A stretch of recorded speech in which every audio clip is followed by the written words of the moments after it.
She stopped trying to dress to impress, and that's when it finally worked. Her name is Colleen Marsh. She's 56, an international sales director based in Denver, Colorado, who flies to Paris 4 times a year for client meetings with a firm that's worked with the same French family business for 3 generations. For the first 2 years of that account, she told me, she prepared for every trip the same way, buying a new scarf, a new blazer, something that read as effortlessly Parisian in the store mirror back home. It never once read that way in the room. She said she could feel herself performing it, and worse, she suspected everyone else could too. Her French counterparts wore the same 3 blazers in rotation, said less than she did in every meeting, and somehow left the room having said the thing that mattered most. Colleen left feeling like she'd overdressed for a job interview and underprepared for the actual conversation. The shift didn't come from a stylist or a trip to Paris.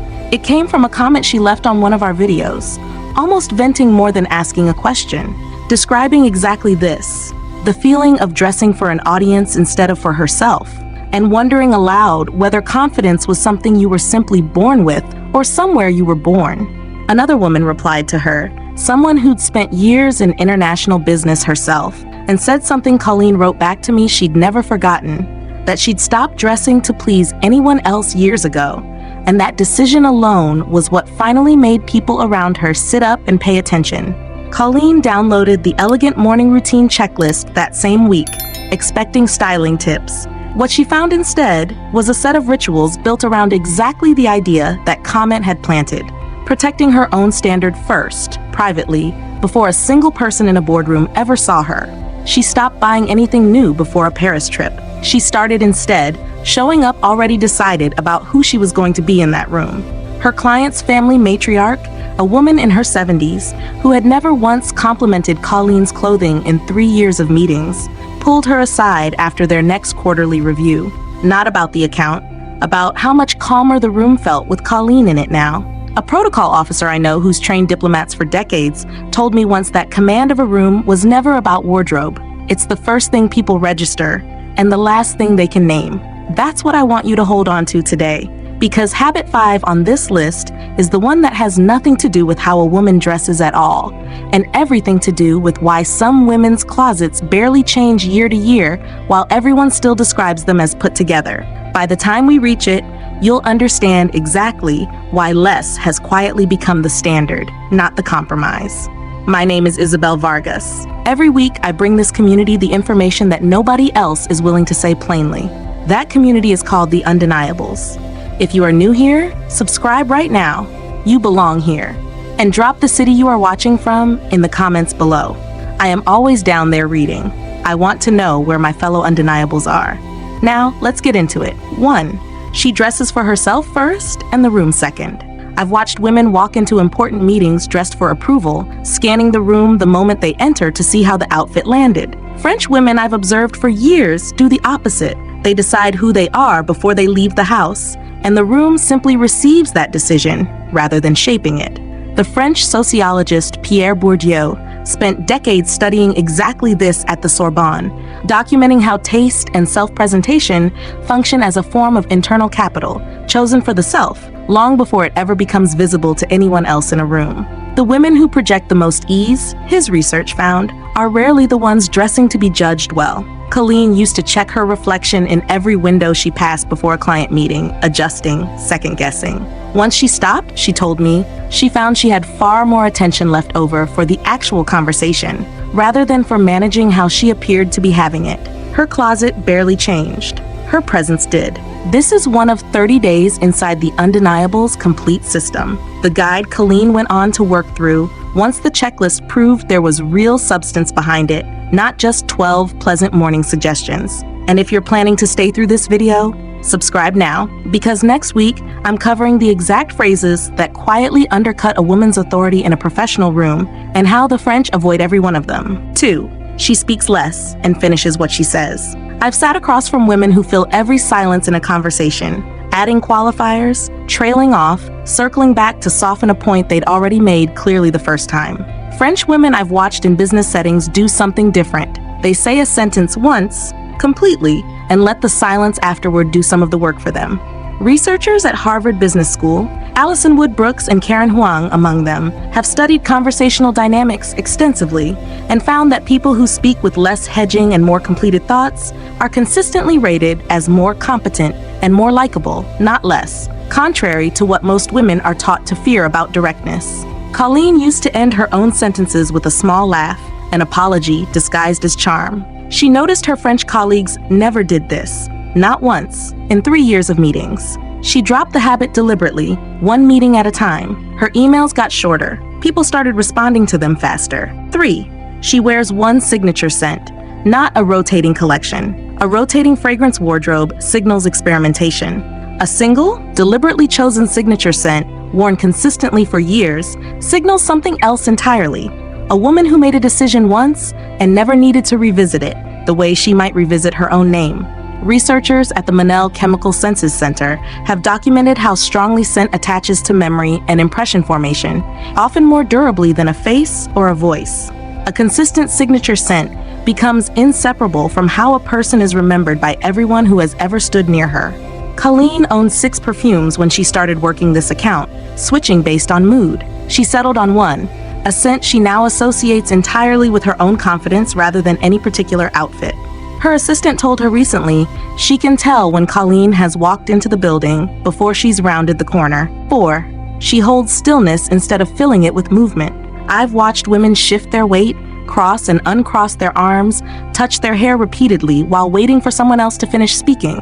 French women I've observed in professional settings tend to do almost none of this. They simply remain still, and stillness held deliberately reads as command rather than discomfort. Cornell researcher Nalini Ambati's work on thin slicing found that observers form lasting impressions of competence and authority within seconds, based heavily on nonverbal cues like stillness and controlled movement, often before a single word is spoken in the exchange. Colleen used to take notes constantly during meetings, partly out of habit and partly to manage her own nervous energy. She now sets her pen down for the first several minutes of every meeting and simply listens, still. Her client's team started directing more questions at her directly, not around her. 5. She owns fewer clothes, worn with total confidence. Here's the habit I promised you. A French woman's closet is often smaller than most Americans would expect for her income or her position, not out of necessity, but because each piece has already been decided upon, tested, and trusted completely, leaving nothing to negotiate each morning. A study conducted through INSEAD's research on decision fatigue found that reducing the number of daily choices in low-stakes areas like what to wear measurably preserved cognitive energy for higher-stakes decisions later in the day, the kind that actually required a woman's full attention. Colleen donated 2/3 of her wardrobe after finishing the complete system, keeping only pieces she could confirm, without hesitation, that she trusted completely. She says getting dressed for Paris trips now takes 4 minutes instead of 40, and she has never once second-guessed the result once she's in the room. 6. She eats slowly and stops before she's full. The so-called French paradox has been studied for decades, and much of it comes down to pace rather than ingredients. Researchers at INSERM, France's National Health and Medical Research Institute, have documented that eating slowly and stopping at moderate fullness, rather than restricting food outright, is strongly associated with the country's comparatively low rates of diet-related weight gain. A nutritionist I know who's worked with executive clients for years calls this the single most imitated and least understood French habit. Everyone notices the wine and the bread. Almost nobody notices the unhurried pace at which both are actually consumed. Colleen used to eat lunch at her desk between calls, finishing in under 10 minutes most days. She started taking a full 30 minutes for lunch during her Paris trips, eating slower deliberately. She says she stopped experiencing the mid-afternoon crash that used to derail every one of her presentations. 7. She asks the question instead of filling the silence with her own story. I've watched women use silence as an invitation to talk about themselves, filling every pause with another detail, another anecdote. French women I've observed in business settings tend to do the opposite, using silence to ask a genuine question instead, redirecting attention outward rather than inward. Harvard Business School researchers Alison Wood Brooks and Karen Huang, in the same body of research on conversational dynamics, found that people who ask more follow-up questions are consistently rated as more likable and more emotionally intelligent by the people they're speaking with, regardless of how much they say themselves. Colleen used to fill client silences with updates about her own week, her own travel, her own opinions.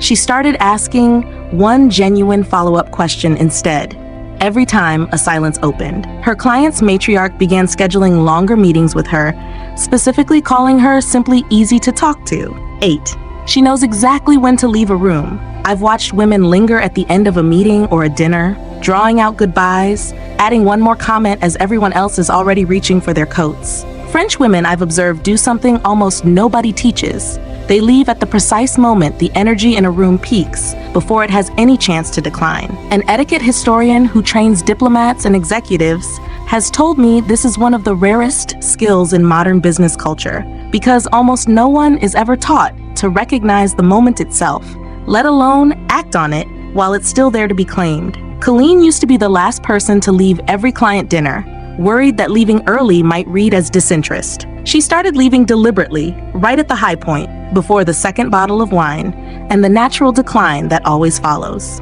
Her client's team started calling her, specifically, the one who leaves them wanting more. Colleen still flies to Paris 4 times a year, and she still owns roughly a third of the wardrobe she used to. She went on to complete the undeniables complete system, not because 8 habits transformed a single trip, but because that first quarterly review proved something she'd never fully believed before. That command of a room was never about where a woman was born. Here is what every one of these habits has in common, Colleen. None of them require being French. They require deciding once who you are and refusing to renegotiate that decision every time someone else walks into the room. Class was never a passport. It was always a decision, made quietly and kept. Pick 3 habits from this list to practice for the next 14 days. Not 8, 3. Then come back and comment, I practiced this, and this. Tell me what shifted. Or send me an email, I read every one. If this video gave you something worth having, subscribing costs you nothing and means everything to this community.